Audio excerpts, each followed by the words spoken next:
objectively on Ghana. Thank you so much. My name is Anthony Manyara. I'm the president for East African Students Union. We call it AUC. Also doubling as the president for Kenya University Students Organization, which our fellow Kenyans they know as KUSO. Today, I believe it's a very historic day in our country because all our citizens have rallied behind the Right Honorable Raila Odinga, his candidature for the African Union Commission chairperson, which we have seen it's very wise as comrades, not just in Kenya but also in the East African space, to endorse in unison.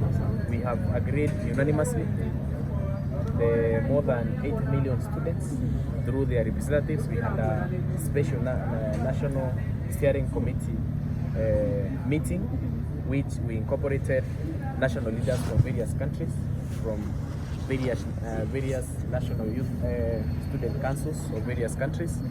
And today at around 2 p.m. we agreed as youths, or rather as young people, we are going to help the Right Honorable Raila Odinga to do campaigns.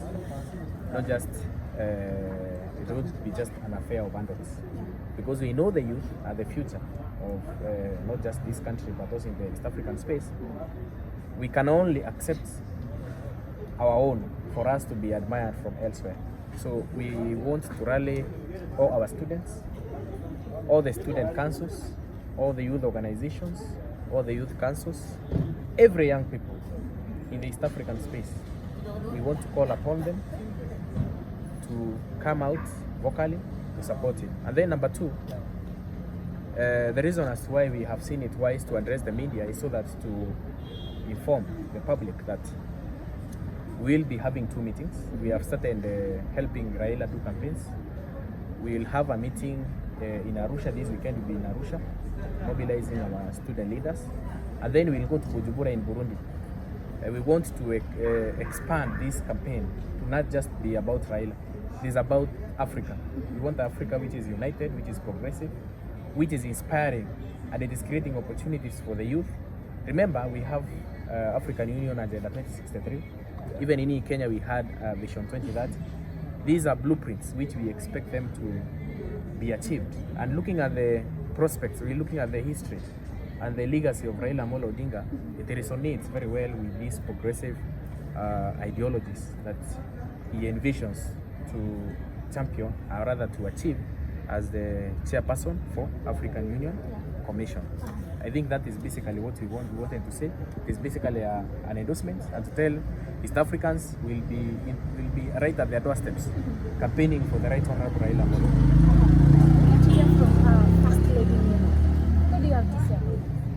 Thank you very much, Kenyans. My name is Naima Sheikh Abdikadir, Commonwealth Youth Council nominee for Vice Chair Inclusion and Engagement. And tonight I just want to rally behind our father, the father of democracy. As a Pan-Africanist, as a daughter of Raila Amolo Odinga, I've campaigned with him, and I've had the opportunity to interact with him one-on-one, and I want to just give my support, whether it is expertise, whether it is with experience, whether it is with talking to the young people.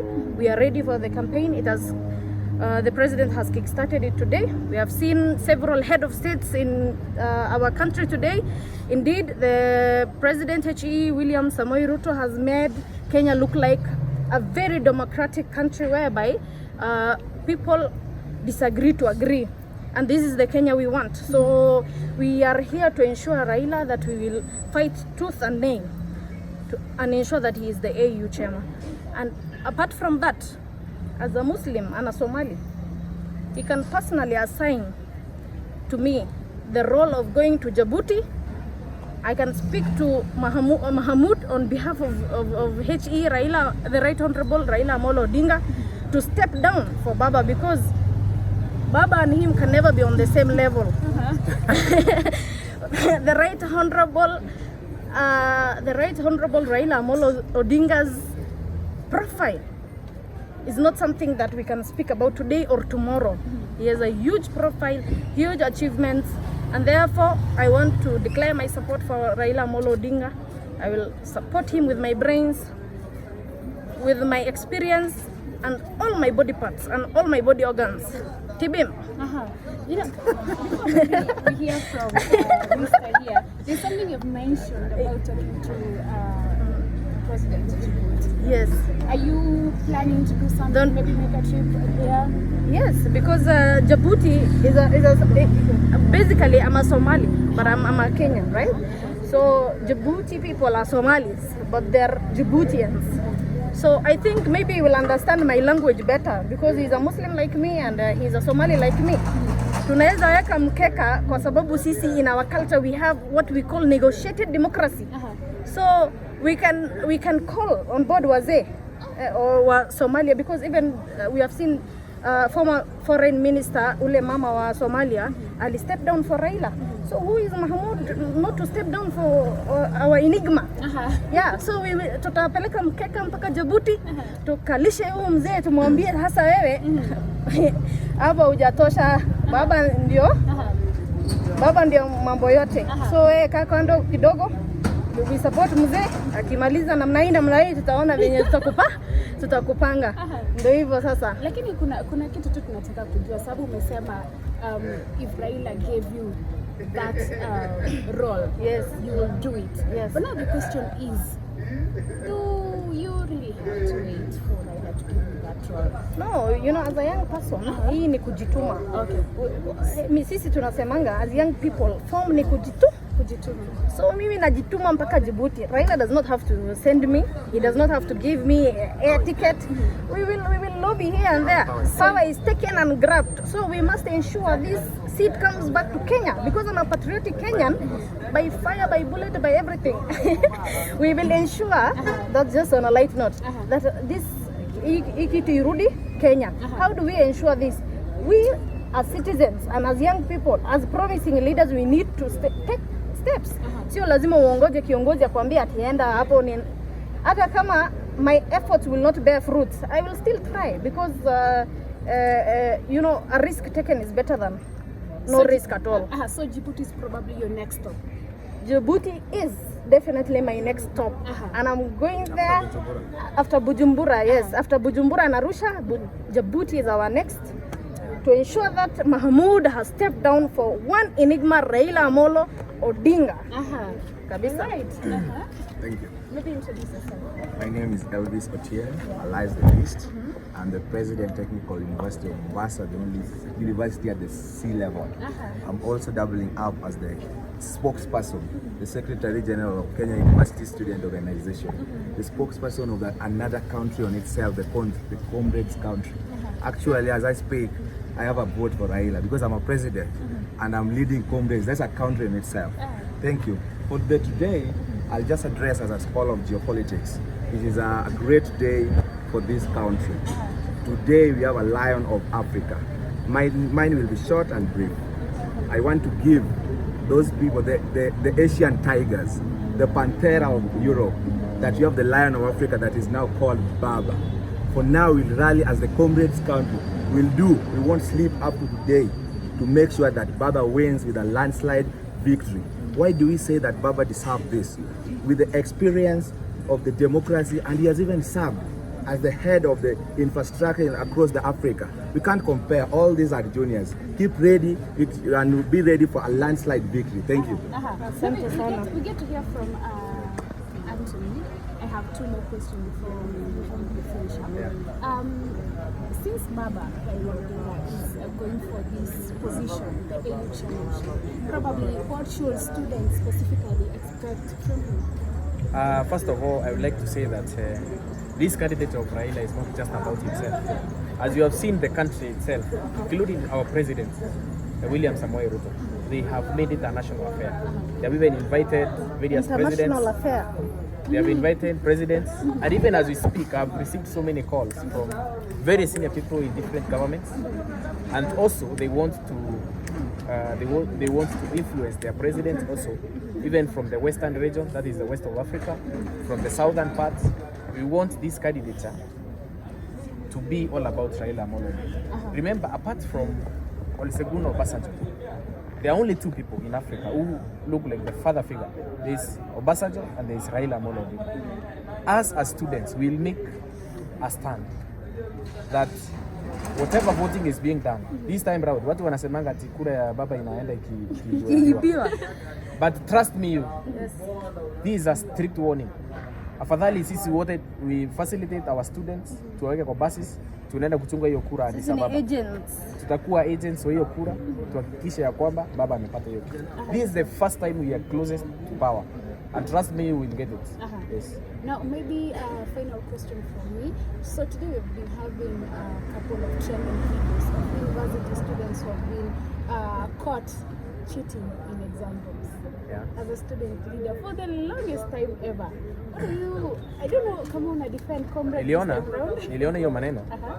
But trust me, you, Shiko, you will tell me that cheating is very tempting. And it's not a sin, but it is, how do I say, legally, it's something which is not supposed to happen. As KUSO, we don't support cheating, but sometimes we try to help students who universities use very draconian policies to punish those students. Sometimes they even expel students for more than 2 years, which is going overboard. But what I saw online was very disheartening and very discouraging, because it is very wrong to video, or rather to take a video of a student who is involved in cheating with those things, because you are destroying the character of that student. Remember, we are in the universities to get ourselves a better future, right? To assure ourselves a better future. Now, when you do that kind of video, it is disparaging and it is destroying the character of that student, making that student the chances of that student getting even a job becomes very much reduced. It is a sin, yes, but keep it between. Why do you subject a student to a disciplinary committee and punish them? Actually, videographing them and putting it in public is even the worst kind of punishment you can do to a student. Afadhali hata umpe miaka 5 akae nje kuliko kumchukua video, because Kenyans have seen this is a student who is half-baked. Na unajua sasa yule mwanafunzi ataambiwa arudi hiyo exam apate retake or supplementary or whatever it is, na tena si sura yake itakuwa imepatikana na atakuwa ameonekana amefanya, jamani, that was not right. So we want to say, next time a lecturer tries that, as KUSO will take a stand. We are also going to expose all those lecturers who have been privately being involved with female students or vice versa. All those kind of things which have been happening behind the scenes. You know, it's all about the character. So we just want to tell lecturers and universities, we'll send a circular to all universities, vice chancellors. They should be able to give a directive to their lecturers that this kind of behavior is unacceptable. Hiyo ni kuharibia wanafunzi maisha yao na si poa. It's like telling someone to expose themselves because they are maybe not using condom, which are majorly supplied in our institutions. No. These are private issues, you know. There are things you're supposed to put public and others you're not supposed to put public. What we saw online was very bad, and we condemn it using the highest terms possible. So this means as a student leader, probably next time we're going to take a step against maybe lecturers. We will strip naked that lecturer who will try that bullshit again. Trust me. Mtu ajaribu tena kuchukua wanafunzi picha aweke social media. Trust me, hiyo lecturer tutamwendea mahali atakuwa. This is a strict warning and we will do it. It is wrong. What they did, it's wrong. It is punishable. It is demonic. It is evil. Mwanafunzi akiiba, kwani ameua mtu? Si anapitia disciplinary committee, right? Na anapelekwa nyumbani, sijui anapewa 2 years or 1 year, whatever it is. Everyone does a sin. Wakati mwingine unaiba sukari, wakati mwingine chumvi. Are you killed for that? Really? You have not, I mean, theft is not murder, right? We are not really encouraging cheating. But taking videos of those students was wrong. You are jeopardizing their future, you are suppressing their voices, you are doing harm to their future, and it's not right. That is our stand. Yeah. With that said, maybe have you taken any step of maybe looking for the students in those students?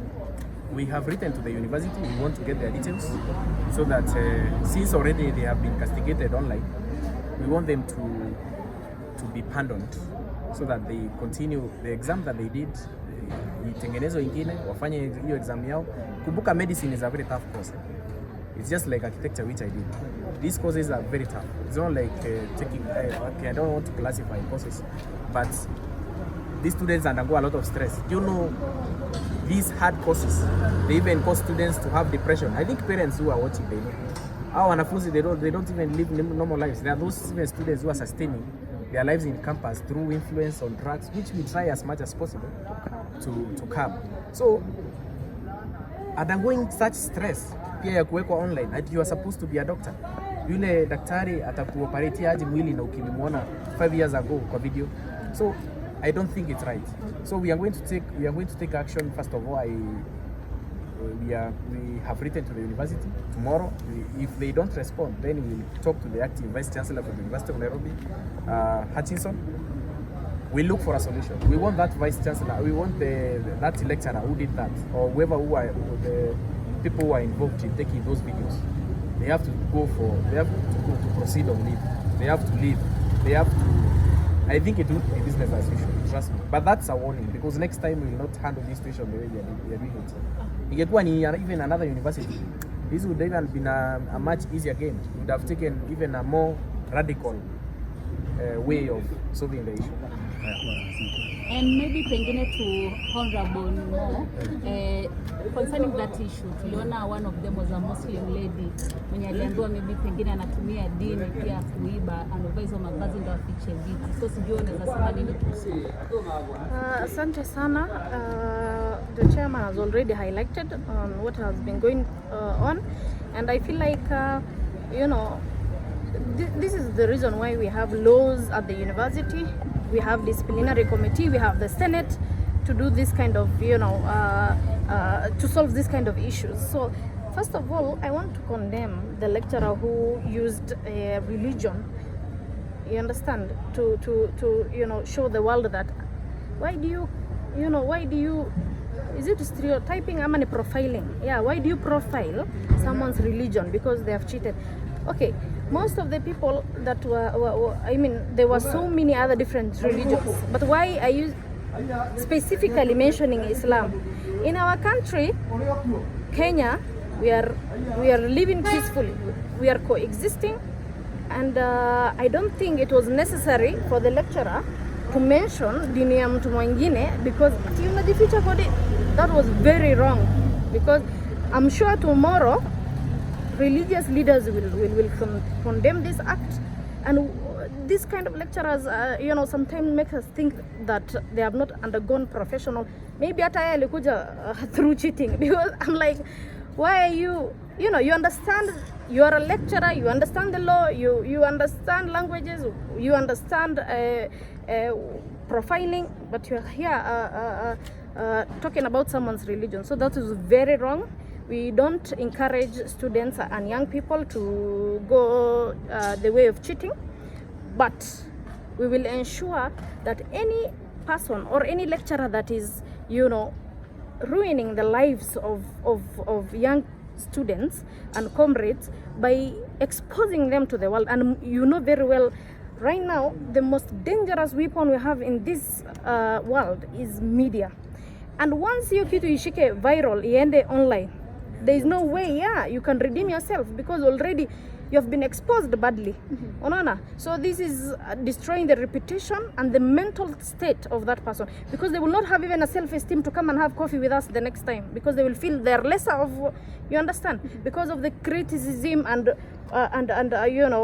stigma they will go through online. So we want to offer our support to those students. Personally, I'm ready to pay for their therapy because they have undergone such a drastic and a dramatic evening or morning during that session. So we are ready to offer our support, and we tell them you're welcome. You can always, be given second chances in life. You are not a murderer.